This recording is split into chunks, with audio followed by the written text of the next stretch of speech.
কাতারকে কিভাবে কাতারবদ্ধ হব সেটাও আমাদের একটু জানা দরকার। তো এই বিষয়ে অধিকাংশ আমাদের যারা ভুল করে থাকি যেটা হলো যে আমরা কাতারা যখন আমরা বাঁধি তখন আমরা অধিকাংশই আমরা ফাঁকা রাখি। অথচ যদি এ ব্যাপারে আমরা সহিহ হাদিস দেখতে চাই তো অনেকগুলি হাদিস এভাবে প্রমাণিত রয়েছে। যেমন আল্লাহ রাসূল সাল্লাল্লাহু আলাইহি ওয়াসাল্লাম প্রায় নামাজে বলতেন, "সাউয়্যু সুফুফাকুম" তোমরা তোমাদের সাফগুলিকে কাতারগুলিকে একদম বরাবর করে নাও।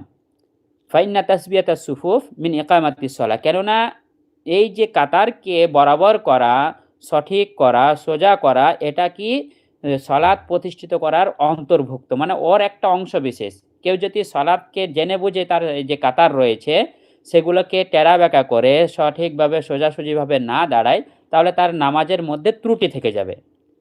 তারপরে রাসূল সাল্লাল্লাহু আলাইহি ওয়াসাল্লাম আরো অন্যান্য হাদিস দ্বারা প্রমাণিত যে সাদ্দুল খালাল, যে তোমরা খালি জায়গা পূরণ